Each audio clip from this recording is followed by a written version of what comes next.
একটা পরিসংখ্যান দিয়ে শুরু করছি বক্তব্যটা। হাজী মোহাম্মদ দানেশ বিজ্ঞান ও প্রযুক্তি বিশ্ববিদ্যালয়ে এই সেশনে আপনারা যতজন ভর্তি হয়েছেন, কতটি আসন আছে জানেন? কে কে জানেন? হাত তুলুন। আচ্ছা, 1500। এভারেজে বলছেন, একটু কম বেশি থাকতে পারে। বাংলাদেশের টোটাল পাবলিক ইউনিভার্সিটি এবং মেডিকেল ইঞ্জিনিয়ারিং সব কিছু মিলে আসন সংখ্যা হলো ৬২,৭৭২। আপনি হাজী দানেশের এই ৬২,০০০ থেকে ১৫০০ একজন সদস্য হয়েছেন। তার আরেকটু উপরে উঠুন। আপনারা ২৩ সালে এইচএসসি এক্সাম দিয়েছেন। এই এইচএসসি এক্সাম কতজন দিয়েছিলেন এটা কে কে জানেন? ১৩,৫৯,৩৪২ জন পরীক্ষা দিয়েছিলেন। সেই পরীক্ষা থেকে পাশ করেছে, উত্তীর্ণ হয়েছে ১০,৬৭,০০০। আর এ প্লাস পেয়েছিলেন ৯২,৫৯৫ জন। সেখান থেকে নেমে ৬২,১৫০০ আপনি একজন। এবার একটু পিছনে চলে যাই। আপনারা পিএসসি কত সালে দিয়েছিলেন? ২০১৫ সালে। রাইট, মনে আছে, মেধাবী আপনারা অনেক। এই ২০১৫ সালে কতজন পরীক্ষা দিয়েছিলেন সেটা কি কারো জানা আছে? অবাক হবেন, ২৯,৫০,৭৭৬ জন ২০১৫ সালে পিএসসি দিয়েছে। ২৯ লক্ষকে পাশ কাটিয়ে আসতে আসতে আসতে আসতে ৬২ থেকে হাজী দানেশের ১৫০০, এই ১৫০০ থেকে কোন একটা সাবজেক্টের একটা আসন আপনি পেয়েছেন। তাহলে আপনাদেরকে তো কংগ্রাচুলেশন জানাতে হয়। কংগ্রাচুলেশন। এখন আসেন, এই ৬২,০০০ থেকে প্রত্যেক বছর আমরা যেটা দেখি, পিএসসি যেটাকে বাংলাদেশের পাবলিক সার্ভিস কমিশনের সর্বোচ্চ জায়গা বলা হয়, বিসিএস এ কতজন করে এক একটা সার্কুলারে নেয়? ২০০০, মানে ২০০০ একটু মানে প্লাস মাইনাস হয়ে থাকে। তো এই যে একটা বড় কম্পিটিশনের মধ্য দিয়ে আপনি আমি যাচ্ছি, আলহামদুলিল্লাহ, এটাকে একটা বড় অর্জন বলা চলে। কিন্তু এখন প্রশ্ন হচ্ছে, আপনার অর্জনটা আর কত দূর যাবে, আর কত দূর নিয়ে যাবেন আপনি? ২৯ লক্ষ থেকে সে ১৫ সাল থেকে আজকে ২৪ সালে এসে আপনি কোথায় এসে দাঁড়িয়েছেন? এজন্য প্রিয় ভাই শিক্ষার্থী বন্ধুরা, আমি আপনাদেরকে শুরুটা এভাবে করতে চাই। একজন বুদ্ধিমান, একজন মেধাবী, একজন দূরদৃষ্টি সম্পন্ন ব্যক্তির করণীয় হচ্ছে তিনি কতটুকু এসেছেন তার চেয়ে বেশি গুরুত্বপূর্ণ তিনি কোথায় যেতে চান, সেটার জন্য ওনার কতটুকু রাস্তা এখনো বাকি আছে সেই ক্যালকুলেশনটা করা।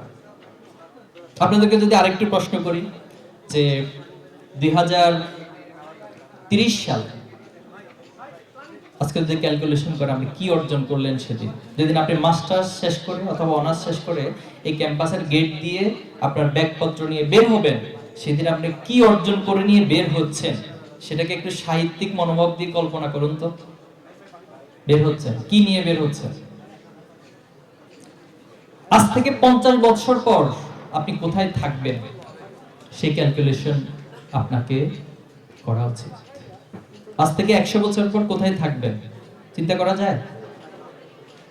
এখন বিজ্ঞান টাইম মেশিন আবিষ্কার করতেছে। টাইম মেশিন দিয়ে ওই যে ২০১৫ সালের পিএসসি দের সাথে আড্ডা দিয়ে আসা যাবে, আবার ২০৪০ সালে যাদের সাথে একসাথে অফিস করবেন, ব্যবসা করবেন, তাদের সাথে আড্ডা দিয়ে আসা যাবে। তো টাইম মেশিন আবিষ্কার পর্যন্ত ওয়েট করতে হবে। কিন্তু আল্লাহ তাআলার একটা নীতিমালা আছে, ইয়া আইয়ুহান নাস ইত্তাকু রাব্বাকুমুল্লাযী, অর্থাৎ আল্লাহ তাআলা তোমাদেরকে বলতেছেন যে তোমরা আল্লাহকে ভয় করো এবং ওয়াল তানজুরু নাফসুম মা কদ্দামাত লিগাদ, এবং ভবিষ্যতের জন্য তুমি কি জমা করছো, কি প্রস্তুতি নিচ্ছ, তোমার ভবিষ্যৎটাকে তুমি কোথায় দেখতে চাও সেই ক্যালকুলেশনটা করো। এটা আল্লাহ তাআলার নীতিমালা। এজন্য আমরা যারা বিশ্বাস করি আল্লাহকে, আমরা যা করেছি সেটা নিয়ে উদ্বেলিত হয়ে যাব না। যতটুকু অর্জন করেছেন সেটার জন্য কৃতজ্ঞতা জ্ঞাপন করতে হবে সৃষ্টিকর্তার কাছে, পিতামাতার কাছে, যাদের অবদান আছে শিক্ষক সবার কাছে। পাশাপাশি আপনাকে ভবিষ্যতের জন্য যে মানুষগুলোর অবদানের কারণে আজকে আপনি আমি এই পর্যন্ত আসতে পেরেছি, তাদের জন্য কিছু একটা করতে হবে, এই চিন্তা নিয়ে অগ্রসর হতে হবে। আরেকটা বড় পয়েন্ট হচ্ছে, মানুষের লাইফটা সবসময় একভাবে যায় না, এখানে কিছু ঢেউ উঠানামা করে। আপনি দেখেন বিগত এই বয়সে আপনি অসংখ্য দিন আনন্দে উদ্বেলিত হয়েছেন, অসংখ্য মেসেজ পেয়ে আপনার ভিতরে আনন্দের বহিঃপ্রকাশ ঘটেছে, আবার অসংখ্য মেসেজ পেয়ে অসংখ্য ইন্টারনাল বোঝাপড়ার সাথে আপনি হয়তো চোখের পানিও ফেলেছেন, কেঁদেছেন, অনেক কষ্ট পেয়েছেন। এজন্য আপনাকে এটা মাথায় রাখতে হবে যে ভবিষ্যতে আপনি যে জায়গাটা পৌঁছতে চান সেই জায়গাটা খুব বেশি মসৃণ হবে না, সেটা অনেক বেশি কণ্ঠকাকীর্ণ হতে পারে। সেই প্রস্তুতি নিয়ে আপনাদেরকে অগ্রসর হতে হবে।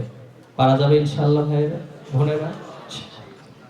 First message. সেকেন্ড মেসেজ, ছাত্র শিবির আজকের আয়োজন করাটা কি দরকার ছিল?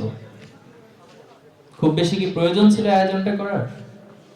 আমরা আপনাদেরকে মূলত কিছু মেসেজ দিতে চাই। আপনাদের ভিতরে একটা বোধ শক্তি আছে, প্রত্যেকটা মানুষের মধ্যে একটা বিবেকের ফ্যাকাল্টি তার ভিতরে কাজ করে, বিবেকের একটা দরজা আছে। সেই দরজাটাকে যখন নক করা হয় তখন সেখানকার মানুষটা একটু সচেতন হয়ে ওঠে। যখন তার বিবেকের বিষয়গুলোকে তাকে স্মরণ করিয়ে দেওয়া হয় তখন সে সামনে অগ্রসর হওয়ার জন্য একটা শক্তি পায়, একটা প্রেরণা পায়।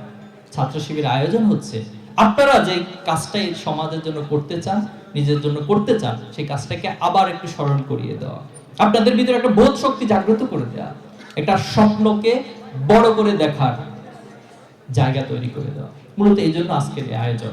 আপনার জন্য এই ক্যাম্পাসে অনেক এন্টিটি অপেক্ষা করছে। আপনি চাইলে এখান থেকে সর্বোচ্চ ভালো হইতে পারবেন, আবার চাইলে নিজেকে অধঃপতনের সর্বনিম্ন জায়গায় নিয়ে যেতে পারবেন। যেটা আমি প্রশ্নোত্তর পর্বে একটা বিষয় বলেছি, আপনি যদি মনে করেন আমার আত্মপরিচয় ছাত্র, সেটা ভুলে গিয়ে যদি ক্যাম্পাস ভালো লাগে, সুন্দর সবকিছু মনোরম, যদি এর মধ্যে আপনি ডুব দিয়ে দেন, মনে করবেন আপনি যে লক্ষ্যে পৌঁছতে চাচ্ছেন সেই লক্ষ্যে পৌঁছাটা আপনার জন্য সম্ভব হবে না। এজন্য আপনাকে সব সময় সচেতন থাকতে হবে। আমার করণীয় কি, আমার আত্মপরিচয় কি, আমি কি পরিচয় নিয়ে ক্যাম্পাসে এসেছি। যে প্রত্যেকটা পরিচয় যত বেশি সচেতন হতে পারবেন তত বেশি নিজেকে নিজের গোল বা যে জায়গাটাতে আমরা পৌঁছতে চাচ্ছি সেখানে পৌঁছানোটা সহজ হবে আমাদের জন্য। প্রিয় শিক্ষার্থী বন্ধুগণ, এই বাংলাদেশ সত্যিকার অর্থে অপার সম্ভাবনার একটা বাংলাদেশ। এই বাংলাদেশের সবকিছুই আছে, হিউজ এখানে মানুষ রয়েছে, জনগোষ্ঠী রয়েছে, অথচ আমরা এই জনগোষ্ঠী বা জনশক্তিটাকে জনসম্পদে রূপান্তর করতে পারিনি। এটা আমাদের ব্যর্থতা, এটা আমাদের যারা লিড দিয়েছে, রাষ্ট্রকে পরিচালনা করেছে, তাদের চরম ব্যর্থতা। তাদেরকে এই ব্যর্থতা স্বীকার করতেই হবে। আজকে সিঙ্গাপুরের মতো কান্ট্রি, তাদের পানি পর্যন্ত অন্য রাষ্ট্র থেকে কিনে নিতে হয়, অথচ তারা সায়েন্স টেকনোলজিতে অনেক অ্যাডভান্স লেভেলে পৌঁছে গেছে।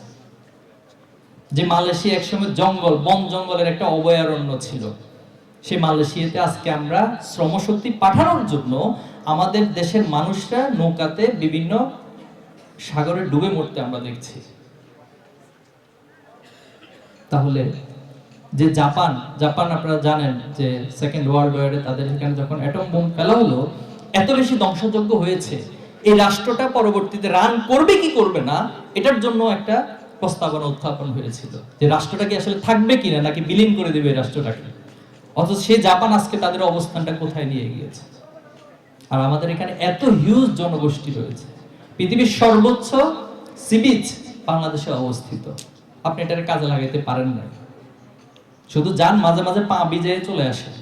অথচ এখানে আপনার হিউজ রাষ্ট্রকে সমৃদ্ধ জায়গায় পৌঁছানোর জন্য একটা সুযোগ ছিল। সবচেয়ে লংগেস্ট ম্যানগ্রোভ ফরেস্ট এখানে আছে, আপনি সেটাকেও কাজে লাগাইতে পারেন। এখানে ব্লু ইকোনমি জোন রয়েছে, যেটার মৎস্য সম্পদ এবং তেল খনিজ যদি আপনি সেখান থেকে যথাযথভাবে কাজে লাগাইতে পারতেন তাহলে আজকে বাংলাদেশ অসাধারণ একটা জায়গায় পৌঁছে যেত। তাহলে কি নেই আমাদের? আপনারা কুলাউড়া পাহাড়ের ইউরেনিয়ামের একটা তথ্য হয়তো জেনে থাকতে পারেন, অথচ সেটা নিয়ে কোনো আওয়াজ আছে? এটা আমরা জানি না, অথচ বিদেশিরা এটা নিয়ে উঠে পড়ে লেগে আছে, তারা জানে এখানে কোথায় কি আছে। তাহলে আমাদের এই আয়োজন হচ্ছে আপনাদেরকে আজকে এই দেশের সম্ভাবনাগুলোকে নিজের জায়গা থেকে যতটুকু জানেন আরেকটু নিজের দায়িত্ববোধকে জাগ্রত করে দেওয়া। যদি আপনারা এগিয়ে আসেন তাহলে সত্যিকার অর্থে এই সম্ভাবনাগুলো কাজে লাগিয়ে এদেশের মানুষগুলো আসলেই মাজলুম। তারা সবসময় শুধু জীবন দেয়, তারা ভালো কিছু পাওয়ার প্রত্যাশা নিয়ে, কিন্তু দেখা যায় যারা এই দেশকে লিড দেয় সেই মানুষগুলো এদেরকে কিছু দিতে পারে না। তারা শুধু এই মানুষগুলোকে শোষণ করে তাদের চেয়ার এবং তাদের পদবি, তারা রাষ্ট্রে তাদের শাসনকে টিকিয়ে রাখে। তাহলে সচেতন হইতে হবে।